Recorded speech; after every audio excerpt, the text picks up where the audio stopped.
ان کو لیکچر دیا کہ یہ وہی لیکچر تھا جو انہوں نے ایک دفعہ آپ کے اور میرے سامنے بھی دیا تھا. یاد ہے نا کیا لیکچر تھا؟ ٹینک چلنے کے قابل نہیں ہے, تو آپ کہہ رہے ہیں کی موومنٹ کے لیے میرے پاس ڈیزل نہیں ہے. بے شک. ٹھیک ہے جی, اس طرح کی باتیں کی تھی نا. نارملی ایسا آرمی چیف کے کورٹ مارشل ہونا چاہیے, اور مجھے اب کہنا پڑے گا, میں اندر کمرے میں کہتی رہی ہوں بٹ مجھے کہنا پڑے گا کہ اس طرح نہیں ہوتا. 20-25 صحافیوں کو سامنے بٹھا کے آپ ان کو کہہ رہے ہیں کہ پاکستان آرمی لڑنے کے قابل. اس کا مطلب آپ دنیا کو بتا رہے 25 صحافی, پھر 25 صحافیوں کے پاس تو بات نہیں رہتی ان دا ورلڈ. جبکہ اس وقت بھی ہمیں یقین تھا, جب وہ یہ کہہ رہے تھے تو مجھے اس وقت بھی یقین تھا یہ غلط کہہ رہا ہے, اور آپ نے اس کو کنفرنٹ بھی کیا تھا, بلکہ آپ کو تو منہ لال ہو گیا تھا, اتنے غصے میں آ گئی تھی. ٹھیک ہے ناظرین, یہاں پر میں آپ کو یہ بتانا ضروری سمجھتا ہوں, اور معاف کیجیے گا یہ ڈاکیومنٹس انگلش میں ہیں تو مجبوراً مجھے انگلش میں پیش کرنے پڑیں گے. Pakistan has announced 2022 and 23 defence budget of RS Pakistan rupees 1.53 trillion یعنی $7.5 billion. The allocation is a 12% increase over original military expenditure in 2021 and 22, and a 3% increase over the revised expenditure last year of Pakistan rupees 1.48 trillion. یہ revised budget ہے, نظر ثانی شدہ, جو گزشتہ سال یعنی مالی سال 21-22 میں جو اضافی اخراجات ہوئے تھے, یہ وہ ریوائزڈ بجٹ ہے 1.48 ٹریلین. اور پھر کہہ رہے ہیں کہ جی budget documents show that 2022-23 defense budget contains RS Pakistan rupees 567.5 billion for employees related expenses, in increase of 1% over the revised allocation of 2021-22.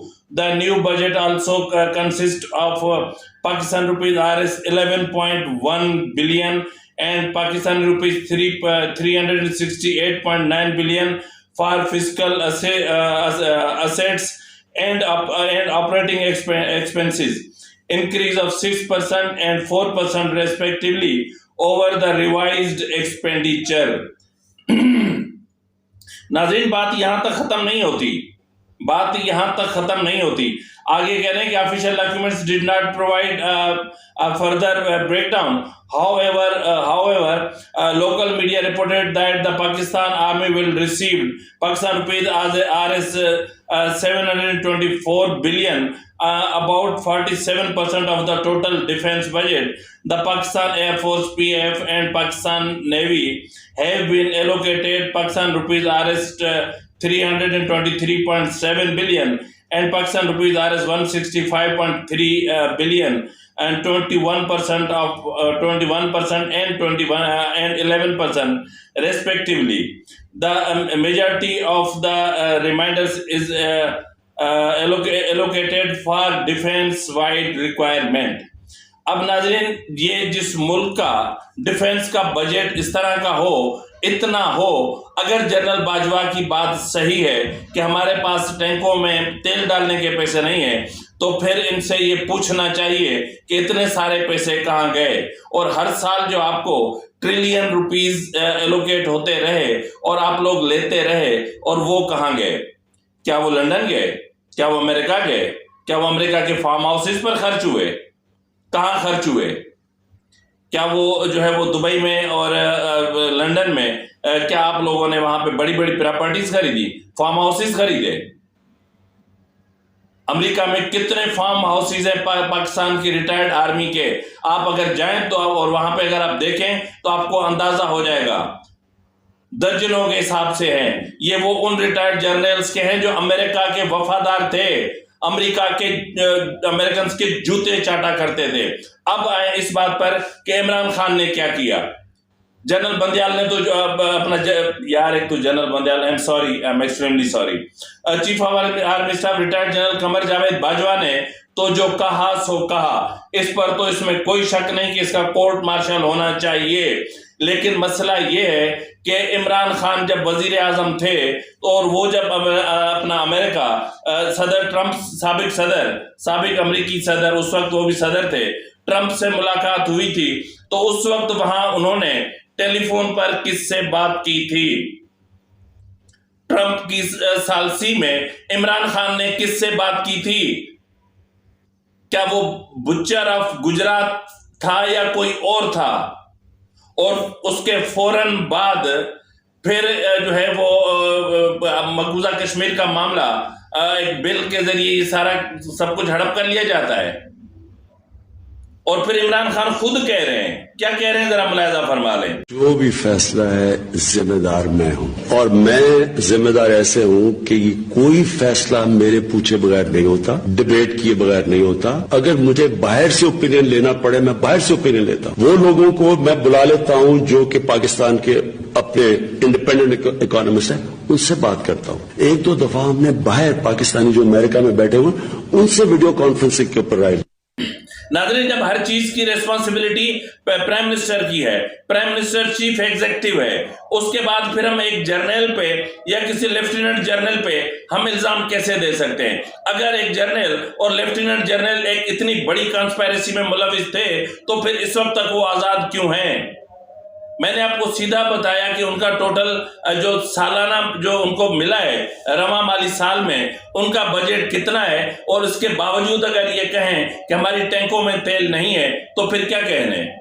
یعنی ہماری آرمی جو اتنی اسٹرانگ ہے، جو اتنی مضبوط ہے کہ جو ہے وہ دشمن کی جہاز پاکستان کی حدود میں داخل ہوں تو انہیں مار گراتی ہے، اور بھارتی حدود میں مطلب پاکستانی حدود میں آ کے اور خلاف ورزی کر کے بھاگنے والے بھارتی طیاروں کو بھارت میں گھس کے مار کے آتی ہے، تو جو ہے وہ کیا یہ آرمی کیا اس کو ہم کمزور کہیں گے؟ کیا ہم کسی قابل نہیں ہے؟ یہ شرم کی بات ہے۔ ہاں، اس چیز سے مجھے شدید اختلاف ہے کہ ہماری سرحدیں غیر محفوظ ہیں، بالخصوص ہماری افغانستان کی سرحد غیر محفوظ ہے، اس لیے کہ افغانستان کی سرحد کو جو ہمارے محافظ ہیں، اب جو بھی وہاں پر کسٹم کے تعینات ہوتے ہیں یا پھر جو بارڈر سیکیورٹی فورس وہاں پر ہوتی ہے، وہ اس اسمگلنگ میں ملوث ہے۔ پھر وہ اسمگلنگ چاہے چینی کی ہو، گندم کی ہو یا پھر ڈالرز کی ہو، یہ ہر سال ہم اس بحران کو جھیلتے ہیں، اور اس سال بھی جو ہے وہ یہ پہلے میں تقریباً 3 ہفتے پہلے میں پروگرام کر چکا ہوں، اور ابھی جو تودے گرے تھے ان تودوں میں جو ٹرکس جو ہے وہ جو اوپر سے پہاڑی اپنا جو پتھروں کے بڑے بڑے وہ گرے، ان تودوں کے گرنے سے جو گاڑیاں ان کی زد میں آئیں، جتنا بھی مال ان میں تھا سب اسمگل شدہ تھا، اور جن لوگوں کی وہاں پر موت ہوئی ہے وہ سب افغانی تھے۔ تو افغانی کیسے آئے، کیسے یہاں سے مال خریدا اور کیسے یہاں سے لے کر جا رہے تھے؟ مسئلہ یہ ہے کہ صرف افغانستان اسمگل نہیں ہوتا، افغانستان جو اسمگل چیزیں ہو رہی ہیں وہ چینی ہو رہی ہے، وہ گندم ہو رہی ہے، ڈالر ہو رہا ہے، اور یہی چیزیں ادھر ایران بھی اسمگل ہو رہی ہیں، اور ایران سے پیٹرول اور ڈیزل اسمگل ہو کر پاکستان آ رہا ہے۔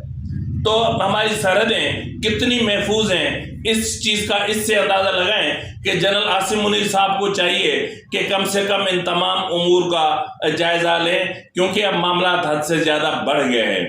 تو بہرحال ناظرین، آج عید کا دوسرا دن تھا، اور دوسرا دن چڑھتے ہی جو ہے وہ آڈیوز اور ویڈیوز لیکس کی جو ہے وہ بھرمار شروع ہوئی، اور کیا ہوئی کہ انداز جنازہ نکل رہا ہے ہمارے ملک میں اخلاقیات کا۔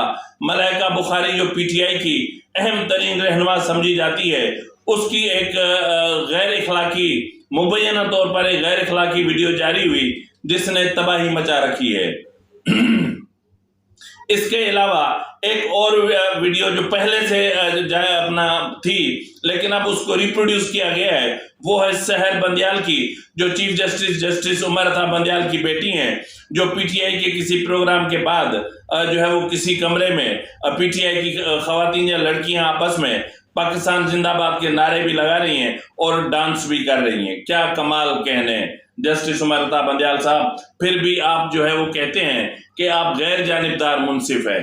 اگر آپ کی غیر جانبداری یہ ہے، اور اگر آپ غیر جانبدار منصف ہیں تو پھر جانبداری کس کو کہتے ہیں؟ میں تو کہتا ہوں کہ اب ہونا تو یہ چاہیے تھا کہ پی ٹی آئی کو آپ کو نامینیٹ کر دینا چاہیے آئندہ عام انتخابات کے لیے. اور اس وقت جس طرح آپ کی جو ہے وہ مدر ان لا عمر عطا بندیال اور جو ہے وہ وائف آف خواجہ طارق رحیم کی گفتگو کی آڈیو لیک ہوئی ہے, وہ اس آڈیو لیک میں ذرا کیا بات چیت ہو رہی ہے ذرا ملاحظہ فرما لیں. ہیلو رافیہ, کیا ہوگا یار, میں تو رات سے نا عمر کے لیے پڑھ پڑھ کے میں تمہیں نہیں پتا کیا یہ اور لوگوں کو بھی کیا ہے. اور عمر کو ایک میسج بھیجا میں نے کہا تم نے لاہور کے جلسے میں موجود تھی, وہاں لاکھوں بندہ تھا, اسی طرح ہر شہر میں لاکھوں بندہ ہے, اور تم صرف یہ اندازہ لگا لو کہ تمہارے لیے کتنی دنیا دعا کر رہی ہے اس وقت. اس سے تمہاری ہمت بہت بڑی اور تمہاری سیفٹی ہمت کرے, اور نہیں اس کی سیفٹی بہت ضروری ہے, ان کو کمزور کرے کہ ان سے ہمت, ان کو تو اللہ کرے اور جو باقیوں کو اندھا کر دے. میں تو یہ کہہ رہی ہوں, وہ تو traitors ہیں of this country. Look at the way they are doing it. وہی نا, but now they say why he got the authority to do it. No, but no. Can't get advantage دے رہے ہیں by putting other things there. No. There is no other thing. And also questioning کہ sumo moto کیوں دیا گیا ہے. بھائی وہ تو اس کا حق ہے, اس میں عمر کو تو نہیں ہے دیا, یہ تو پہلے کا ہوا ہے. نہیں مگر یہ تو ہر چیز جسٹس کا حق ہے. یہ if you have to change the laws and change them when you are villa, not at this time. No, but they can't change them now. Not now. They can change it later on, not now. The law is there. Law is there. وہی تو وہ اتنا اچھا ہے, تم بالکل نہ آؤ, تم عمر کے ساتھ رہو. He needs you at this moment. No, Naveen بھی نہ آئے, اور میں نے ایمان کو لکھا ہے کہ بیٹا stay with the ball بیٹا. بالکل. میں تو رات کو نا میں نے دونوں کو, اس کو اور منیب کو کچھ بھیجا, تو دونوں نے پتہ کیا مجھے بھیجا, وہ جو نہیں شکل ہوتی جو دانتوں میں آپ دبا لیتے ہو اپنی زبان, مجھے کہہ رہے تھے کہ بی کیئرفل, مارے خدا بی کیئرفل. جلدی سے جلدی اور الیکشن ہوگی. الیکشن دیکھو نا, اگر نہیں ہوتی نا پھر اس کے بعد آپ خود اندازہ لگا سکتے ہیں کہ اندر کیا چل رہا ہے, ججز کی فیملیز کے اندر کیا چل رہا ہے, ججز کس کے دباؤ میں آ کر فیصلے سنا رہے ہیں, ججز کس کے دباؤ میں آ کر انصاف کا جنازہ نکال رہے ہیں, ججز کس کے دباؤ میں آ کر انصاف کا قتل کر رہے ہیں, ججز کس کے دباؤ میں آ کر عدلیہ کو تقسیم کر رہے ہیں, ججز کس کے دباؤ میں آ کر آئین کا قتل کر رہے ہیں, ججز کس کے دباؤ میں آ کر غیر منصفانہ فیصلے دے رہے ہیں. اس سے خود آپ اندازہ لگا لیں. تو بہرحال ناظرین, یہ تمام چیزیں آج صبح آپ کی جو خدمت میں پیش کی ہیں, ان کو ذرا دیکھیے گا. اور میں ایک بار پھر کہتا ہوں کہ جنرل باجوہ اور جنرل اپنا کیا نام ہے اس کا, فیض حمید, لیفٹیننٹ جنرل فیض حمید اور سابقہ chief of army staff Qamar Javed Bajwa کو اب گرفتار کر لیا جانا چاہیے. اب ان کی گرفتاری کا اور ان کے کورٹ مارشل کا وقت آ گیا ہے, کیونکہ جتنے تنازعات اب تک سامنے آئے ہیں, اگر جنرل عاصم منیر اس معاملے پر ایکشن نہیں لیتا تو پھر میں سمجھوں گا کہ یہاں پر بھی وہی کچھ ہو رہا ہے جو سپریم کورٹ کے ججز کی جو ججز کر رہے ہیں, اور وہ جس طرح اپنی فیملیز کے دباؤ میں آ کر جو معاملات کر رہے ہیں. تو ناظرین, اسی کے ساتھ ہی اپنے میزبان نواز بھٹو کو اجازت دیجیے. فی امان اللہ.